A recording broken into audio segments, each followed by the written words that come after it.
आपसे दरख्वास्त है कि इस वीडियो को लाइक ज़रूर करें। हज 2026 के लिए अगर आपने फॉर्म भरा था और आपका नाम क्लियर हो गया और अल्लाह रब्बुल इज़्ज़त ने आपको हज 2026 के लिए कबूल कर लिया, चाहे आपका पहली वेटिंग लिस्ट में नाम क्लियर होकर आया हो या फिर शुरू ही से ही अल्लाह रब्बुल इज़्ज़त ने आपको कबूल कर लिया है, तो आपके लिए ये वीडियो बहुत अहम और बहुत ख़ास होने वाली है। आज की इस वीडियो में हम आपको वो 3 चीज़ें बताएंगे जिन 3 चीज़ों के ज़रिए से हुज्जाज इकराम काफ़ी परेशान होते हैं और यहाँ से जाने के बाद, वहाँ पर पहुँचने के बाद काफ़ी परेशानियों का सामना करना पड़ता है। वो 3 चीज़ें क्या हैं मैं आपको तफसील से समझाऊंगा, लेकिन इससे पहले आपसे दरख्वास्त है कि अगर आप चैनल पर नए हैं तो चैनल को ज़रूर सब्सक्राइब करें और वीडियो को लाइक कर दें और आखिर तक ज़रूर वॉच करें। हो सकता है कि अगर आज आपने ये वीडियो तफसील से यकसुई के साथ सुन ली है तो इंशाअल्लाह वो परेशानियां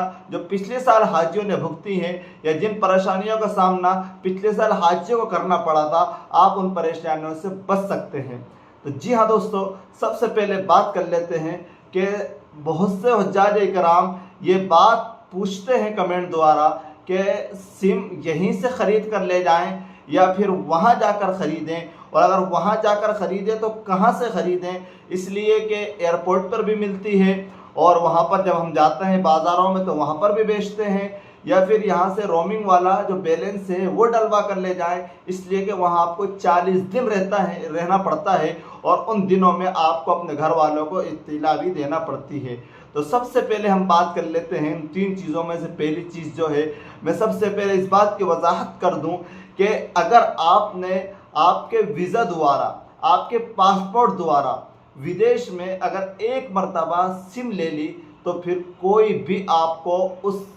वीज़े पर दूसरी मरतबा सिम नहीं देगा। इसलिए सबसे पहले हम सिम लेने से पहले सोच लें, इसलिए कि जैसे आप एयरपोर्ट पर पहुंचेंगे तो वहाँ बहुत से लोग फ्री सिम देंगे या बहुत से लोग कहेंगे सिम खरीद लो, सिर्फ आपसे फिंगर लेंगे और आपका वीज़ा नंबर ले लेंगे। अब होगा ये कि जब आप वहाँ पर जाकर पहुँचेंगे और आप उस सिम को अपने मोबाइल में डालेंगे तो आप उस सिम को चालू नहीं कर पाएंगे और फिर नई सिम भी नहीं खरीद सकते। इसलिए सबसे पहले मैं इस बात की वजाहत कर दूं कि आप जहां फ्री सिम मिल रही हो या एयरपोर्ट पर सिम मिल रही हो या मक्का और मदीना के दरमियान में रास्तों पर अगर कोई आपको सिम बेच रहा हो तो आप ऐसे लोगों से सिम खरीदने से एहतियात करें, बल्कि आप खुद वहां पर जो कंपनी है या जहां आपकी होटल होगी उसके साइड में या होटल में खुद नौजवान बच्चे और बच्चियां कंपनी के थ्रू आपको सिम देने आएंगे। आप उनसे सिम खरीदें और सिम खरीदने के बाद उन्हीं को अपना मोबाइल हाथ में दें और कहें कि आप इसको लगाकर चालू करके दे दीजिए,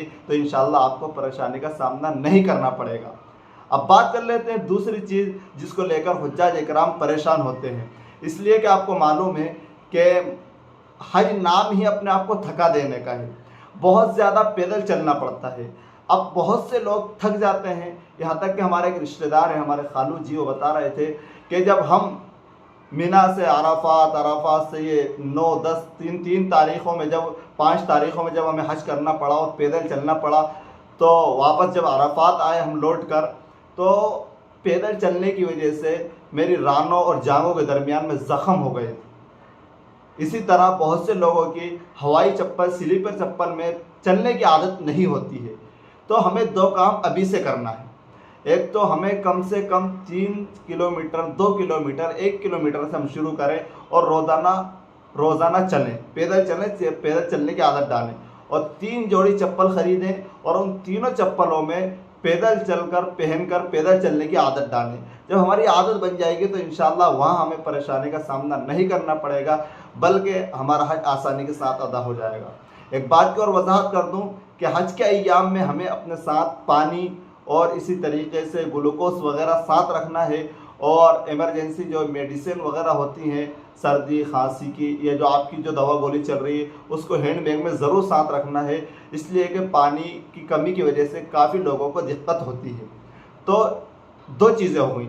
एक तो ये है कि सिम के ताल्लुक़ से मैंने वजाहत कर दी है, दूसरा ये है कि हमें अभी से क्या तैयारी करें। हम इस बात का इंतज़ार नहीं करें कि 1 महीना पहले से चलना शुरू करेंगे या रमज़ान के बाद से, अभी से धीरे धीरे रूटीन में लाएंगे। कभी आधा किलोमीटर, फिर धीरे धीरे 1 किलो, फिर 2 किलो, तो इस तरह चलेंगे तो इंशाअल्लाह हमारी आदत हो जाएगी।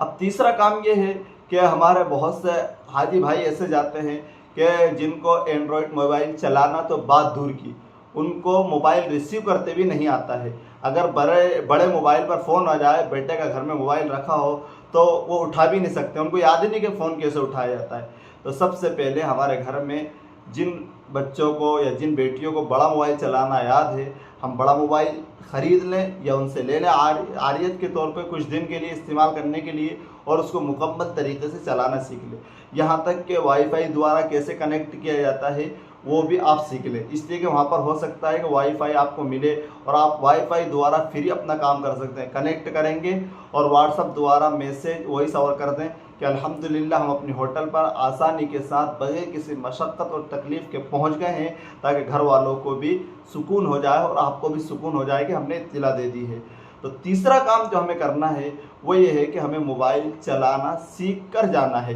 ये ज़रूरत की चीज़ है। आपका जो हज सुविधा ऐप है उसके अंदर बहुत सारी सहूलतें होती हैं, कौन सी चीज़ कहाँ है, कहाँ आपकी होटल है, कितना कमरा नंबर है, आपका वीज़ा नंबर क्या है, आपका टिकट क्या है, आपकी फ़्लाइट कितने बजे से कहाँ तक है, ये सारी तफसीलात उस पर मौजूद होती हैं। मोबाइल चलाना याद नहीं होता है, जिसकी वजह से हमें बार बार परेशानियों का सामना करना पड़ता है। और मैं इस वीडियो में आपको ये भी वजाहत कर दूं कि आप हमारे इस चैनल को ज़रूर सब्सक्राइब करके रखें, इसलिए कि न्यूज़ ही के साथ साथ मैं आपको रोज़ाना वक्तन फ़वक्तन हमें क्या करना है, उनकी तैयारियाँ कैसे करनी है हज 2026 की, वो भी बताता हूँ। मसाइल भी वक्तन फ़वक्तन बताता रहता हूँ। तो और कोई जैसी कोई नई इन्फॉर्मेशन आती है, कोई नई सर्कुलर नंबर जारी किया जाता है, तो बहुत जल्दी इस चैनल द्वारा आप तक वो बात पहुंचाई जाती है। इसलिए आपसे दरख्वास्त है कि अगर आपने अभी तक हमारे चैनल को सब्सक्राइब नहीं किया तो ज़रूर सब्सक्राइब करके रखें। इंशाअल्लाह मैं आपका पूरा साथ दूंगा। आप हज पर जाएंगे, जब तक आपको नई नई अपडेट्स और नए नए मसाइल जो ज़रूरी होते हैं